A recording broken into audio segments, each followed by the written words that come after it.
સુરતના ઉધના વિસ્તારમાં સામાન્ય તકરારમાં યુવાનની હત્યા કરનાર હત્યારાને પોલીસે ગણતરીના કલાકોમાં જ ઝડપી પાડી સળિયા પાછળ ધકેલી દીધો હતો.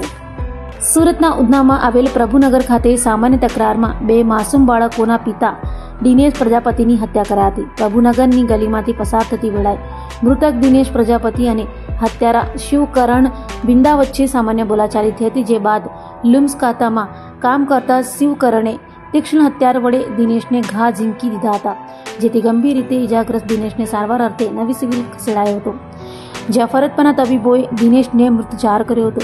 હત્યાની ઘટના બાદ હત્યારો શિવકરણ ભાગી છૂટ્યો હતો, તો બીજી તરફ ઉધના પોલીસે ત્વરિત તપાસ હાથ ધરી હતી અને હત્યાનો ગુનો નોંધી હત્યારા શિવકરણને ગણતરીના કલાકોમાં ઝડપી પાડી સળિયા પાછળ ધકેલી દીધો હતો.